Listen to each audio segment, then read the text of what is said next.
6 years. That's how long I gave up everything, my job, my friends, even my freedom, just to take care of my son after the accident.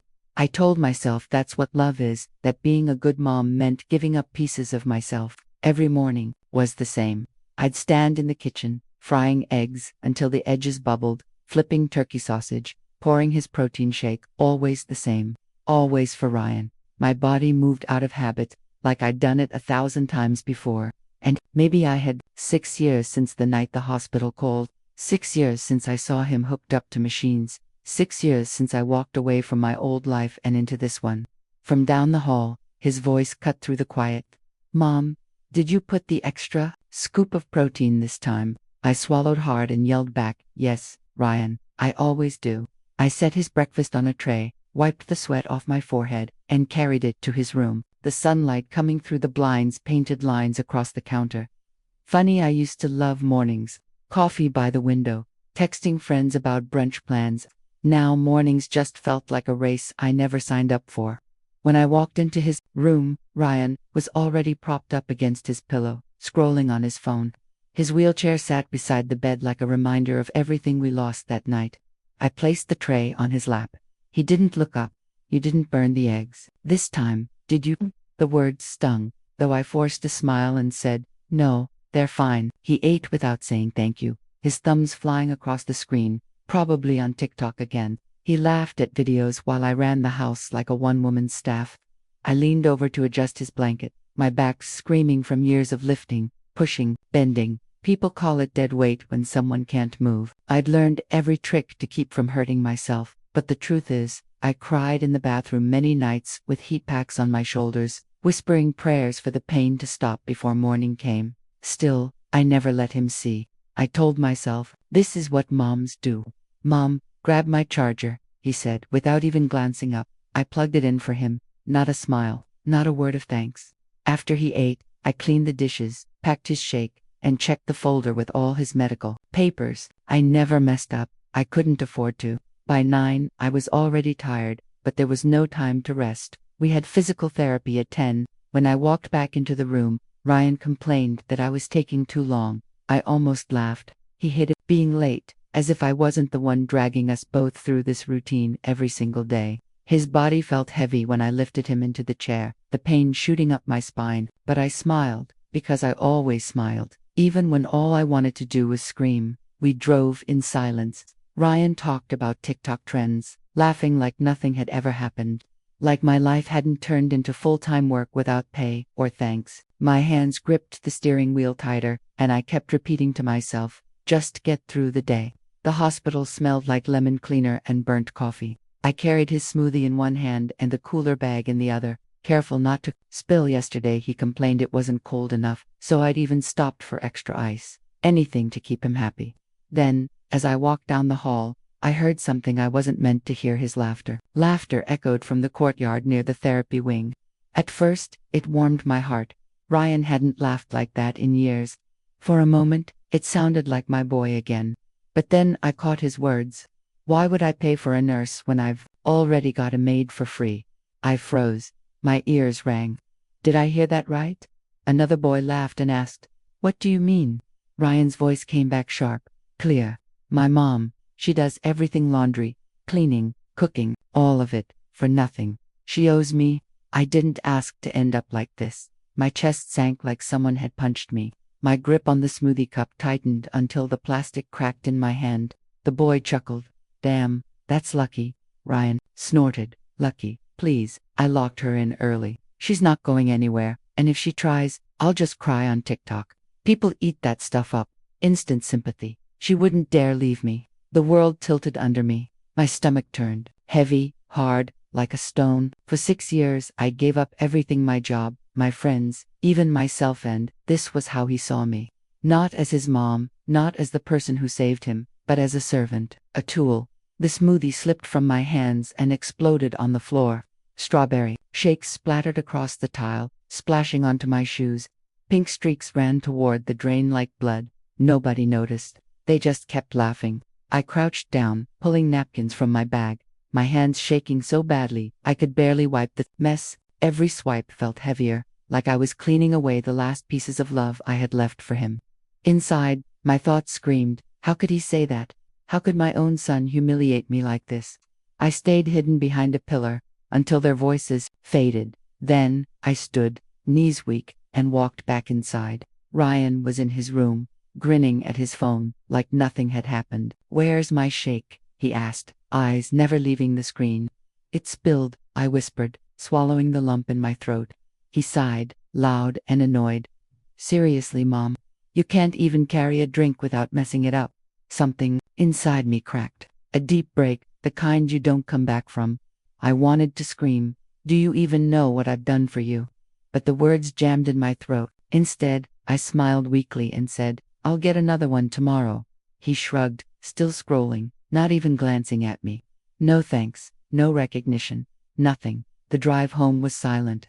My hands clenched the wheel so tight my knuckles turned white. Cars honked, traffic crawled, but all I could hear was his voice replaying in my head. She owes me, free Maid, cry, on TikTok. When I walked into the house, the silence hit harder than the traffic. No TV, no laughter, just the hum of the fridge, and the sound of my own heartbeat. I dropped my purse on the counter and stared at my hands.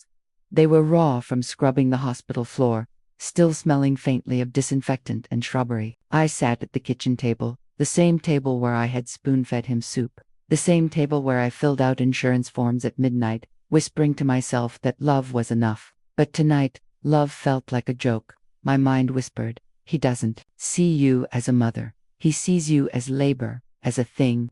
I don't know how long I sat there, staring at the wall. Hours, maybe. Something deep inside me shifted. A seed I couldn't name yet, but I felt it growing. When I finally stood up, the house was dark except for a soft glow on the dining chair. Ryan's laptop was still open. I told myself not to look, but my fingers brushed the keyboard anyway. Bills were spread out across the table, insurance, therapy, pharmacy receipts. They covered the wood like a losing hand of cards. I rubbed my temples and whispered, just one more month, Valerie, you can survive one more month. Then my eyes caught the laptop screen. An email draft. The subject line read, Flight to ATL, we're set. My stomach flipped. I clicked. Once Mom's out of the picture, we'll start fresh in Atlanta. Got the cash ready. Just stay patient. I promise you won't regret it. Ryan, I stopped breathing. My throat closed. My mind screamed, out of the picture. No, I must have read that wrong. I clicked on his inbox, and my heart nearly stopped. There were more messages, dozens of them. Baby, I miss you. She's so controlling, but it's almost over. I can't wait to wake up next to you in our new place. Every email was dripping with hearts, with promises. Her name was Lena. My hands shook as I scrolled, desperate to find something, anything that didn't make me sick. But then I found it, a bank statement. His name, his signature, a separate account I'd never seen. Deposit after deposit, $800 from disability every month, and a fat balance of $70,000 from the accident settlement. It felt like the air was being squeezed out of my chest, like someone had pulled a belt tight around my ribs. 6 years of me scraping by, eating beans and rice, maxing out credit cards, draining my retirement while he sat on a mountain of money. Money he never told me about. And worse, she was planning to use it to run off with her. My nails dug into the wooden table so hard I left little half moons. My head screamed, how could you do this to me? I gave you everything. I became nothing so you could live. I slammed the laptop shut before I snapped it in two. My heart pounded so loudly I swore the neighbors could hear it. I just sat there, staring at the pile of bills and that closed laptop like they were mocking me. But for the first time in 6 years, I didn't feel tired or broken. I felt something hotter, darker, something like fire. That evening I cooked dinner like nothing had happened. Meatloaf, mashed potatoes, green beans, his favorite. My hands moved steady, almost too steady, while my head replayed those emails over and over. When I set the plate down, Ryan didn't even look up. Finally, I'm starving. I just stood there, staring at him, at the boy I used to rock to sleep, at the young man who once clung to my hand after his father died, and all I could think was, you'd throw me away for a woman you barely know, you'd call that freedom, and call me your maid. How's the food? I asked, my voice calm, even though inside I was shaking like glass about to shatter. He shrugged. Needs more salt. I smiled. I actually smiled, because if I didn't, I would start screaming. Turning back to the sink, I gripped the counter until my knuckles went white. That was the last night I ever slept under his roof.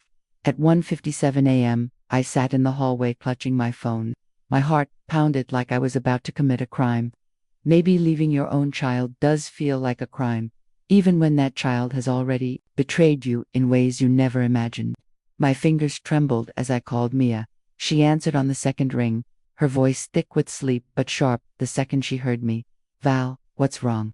I swallowed hard. I can't stay here anymore. Her breath caught. What happened? I found everything. The money, the emails. He's planning to leave me, to run off with some woman in Atlanta, with the cash he's been hiding. 6 years, Mia. 6 years I gave him.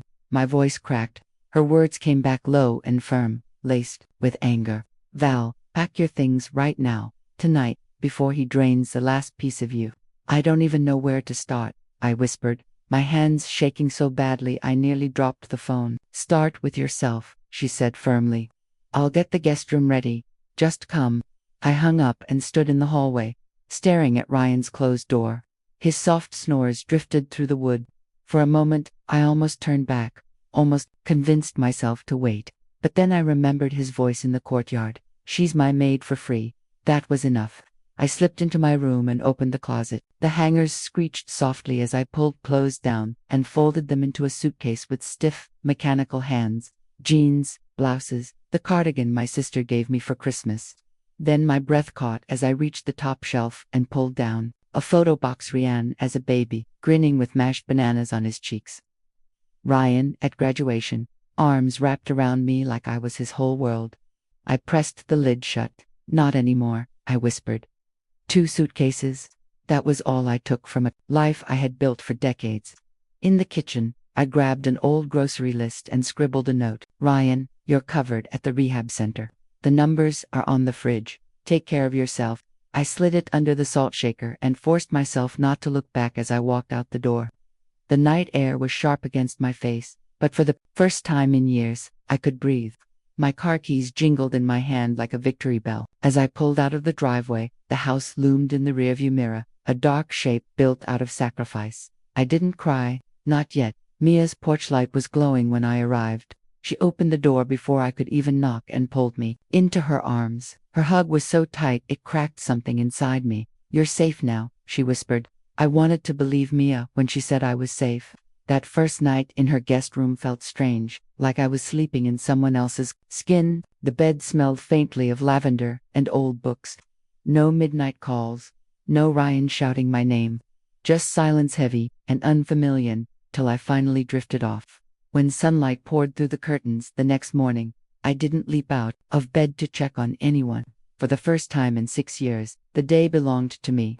I sat at Mia's kitchen table, hands wrapped around a hot mug of coffee, staring out at her rose bushes swaying in the breeze. Freedom tasted bitter, like her strong roast but also sweet. Guilt sat heavy in my chest, though like a shadow I couldn't shake. Then my phone buzzed. Ryan's name lit up the screen. Missed calls, 12, then 13, then 15. I flipped it face down and sipped again, pretending the silence was peace. But peace didn't last. By evening, the world had seen my face. My photo plastered online, the words Monster Mom stamped across it in bold red letters. At 6:12 a.m., the vibration woke me again. I thought it was an alarm. It wasn't. By the third buzz, I grabbed my phone and saw it a flood of 50 notifications, stacked like an avalanche. Instagram tags, voicemails, texts, hate. I opened one, then another. How could you abandon your disabled son, monster? Rot in hell. My stomach went ice cold. My fingers scrolled automatically until I found it, the video. Ryan's face filled the screen, eyes red, tears slipping down his cheeks. His voice cracked just enough to sound believable. My mom, she abandoned me.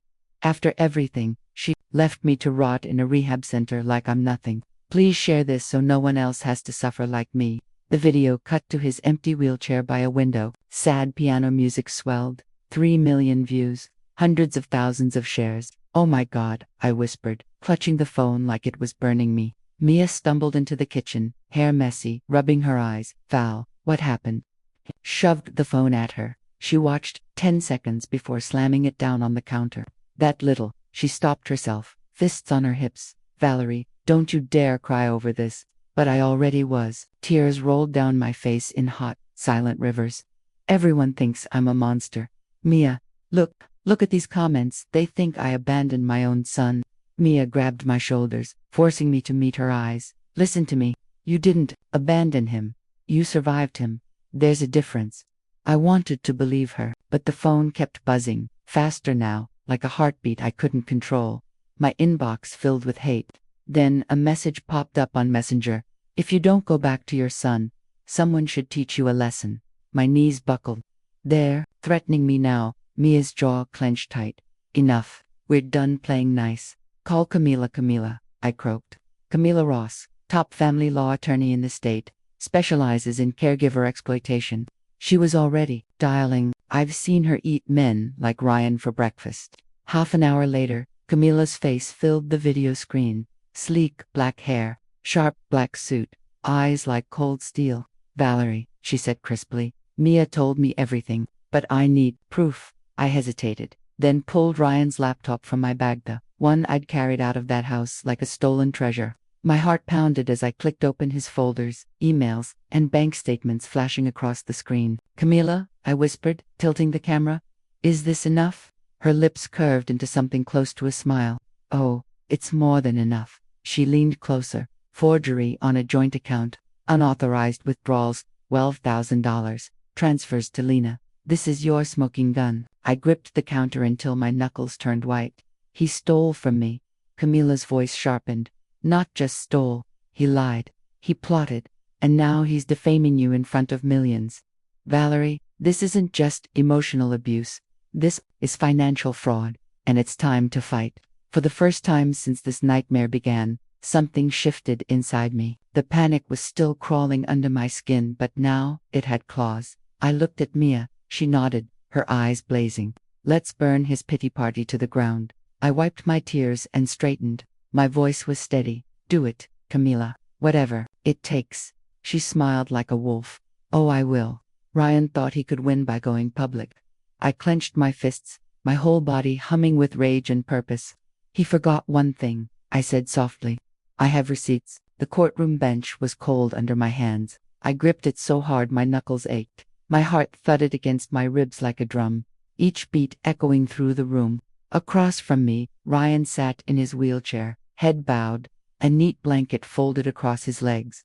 He sat there looking small, fragile, exactly the image he wanted. To anyone else, he was the picture of innocence, like a saint, but I knew better. Camila leaned close and whispered, "Stay calm, let me handle this." Her voice was steady, sharp like glass. The judge entered, robe sweeping as he took his seat. Court is now in session. Ryan's lawyer was the first to stand. Slicked back hair, fake smile, the kind that makes you want to hide your wallet. His voice dripped with pity. "Your Honor, this is a heartbreaking case. My client, a disabled young man, has been abandoned by his only family, left in a rehab center with no warning, no support. He depended on his mother, and she walked away." The gallery gasped. My stomach twisted. They didn't know the truth yet. The lawyer placed a hand on Ryan's shoulder. All he wanted was care, and instead, he got betrayal. Ryan lowered his head. A single tear rolled down his cheek, dramatic as a movie scene. I wanted to scream, "You liar, you manipulative liar." But I stayed quiet, just like Camila told me. When it was our turn, Camila stood slowly, radiating power with every step. "Your Honor," she began, her voice sharp enough to slice the air. "My client didn't abandon her son. She escaped him." The room stirred with whispers. For 6 years, Valerie King gave her son everything: her money, her health, her time, her very life. She sacrificed her career, her future, her freedom. And what did she get in return? Lies, manipulation, theft. Ryan's head shot up, lips curling. "That's a lie." "Order," the judge barked.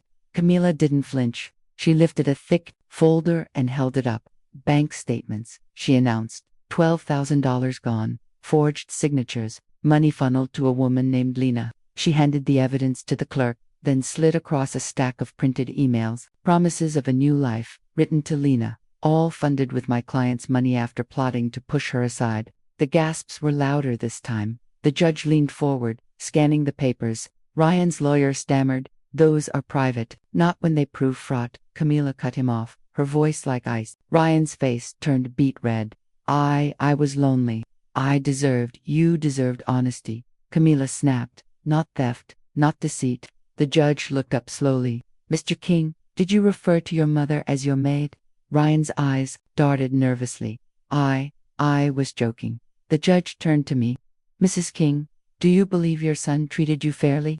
Every muscle in my body trembled, but my voice came out steady, cold, and clear. "There, he called me his maid. He stole my money. He planned to replace me with a stranger. I was his lifeline, not his slave." The room went silent. You could hear the clock ticking on the wall. For the first time in 6 years, I felt strong. The judge cleared his throat. "I've heard enough." His gavel cracked against the wood. "The court finds in favor of Mrs. King. Mr. King is ordered to reimburse 6 years of unpaid caregiving. He must repay all misappropriated funds. A protective order will also be issued. Any further harassment will carry consequences." Ryan jerked in his chair. "What? No, you can't." But the judge's voice rose above him. Final, firm. I gripped the bench so tight my fingers ached. But this time, the tears that came weren't from pain. They tasted like victory. Camila touched my arm. "It's over." Across the room, Ryan thrashed in his wheelchair, his lawyer trying to quiet him. I stared at him, my son, my flesh and blood, and felt nothing but a hollow ache. The boy I raised was gone. As the judge left, Camila squeezed my hand. "You did it." "No," I whispered. "We did, and so did Karma." When I walked out of that courtroom, I felt lighter than I had in years. The chains I carried for so long weren't welded to me anymore. For 3 months, life was mine again. The mornings were softer, warmer. I sat on Mia's balcony with chamomile tea, watching the neighborhood wake up. I started a caregiver support blog called Unseen Hands. Messages poured in from women across the country. Their stories like a flood, but this time I wasn't drowning. I was helping. I picked up freelance nursing consults. The pay wasn't much, but it gave me purpose without chains. No alarms at 2 a.m., no walking on eggshells, no bracing for Ryan's moods. For the first time in 6 years, I could breathe. Then my phone lit up. Ryan. My stomach clenched into a fist. I stared at his name glowing on the screen, my thumb hovering over decline. I should ignore it. I wanted to ignore it. But some old instinct, the same one that once rocked him through fevers, patched up his knees and held him after nightmare. Swipe. "Hello." My voice came out calm, but my heart was pounding like a drum. For a moment, all I heard was shaky breathing. Then, a sob. "Mom." His voice cracked, small and desperate. "Please don't hang up. Please." I shut my eyes, gripping my mug so hard the heat burned my palms. "What do you want, Ryan?" "She left me," he blurted. "Lena, she took everything. The money's gone. My friends, they're gone, too. I have no one. Mom, no one but you." I stayed silent. Outside, the wind rattled through Mia's rose bushes, scattering petals across the balcony like confetti at a funeral. "Please," he whispered, voice trembling. "Come back. I'll change. I'll do better. Just don't leave me alone." His sobs tore through the phone, stabbing at the part of me that had once lived for him. And for one dizzy second, I almost gave in, almost packed my bags, almost drove back, almost slid right back into the same chains I had just broken. Almost. Then, I remembered sleeping on bathroom floors from exhaustion. The bills stacked like towers, the way he smirked and called me his maid. And just like that, the guilt burned away, leaving only truth. I lifted the phone to my ear. My voice was steady, cold as the tea that had gone flat in my cup. "You had a mother, Ryan, but you turned her into a maid, and now I'm done." "No, Mom, please, call someone else," I cut in. My finger hovered for half a second, then pressed the red button. Silence. The world didn't end. The sky didn't fall.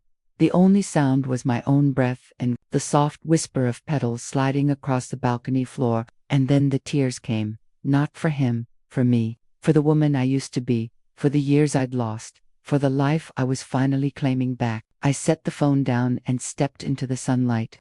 I let it warm my face, my skin, my soul. "This is my second life," I whispered. To no one, to everyone. And for the first time in forever, The words felt true. That's today's story.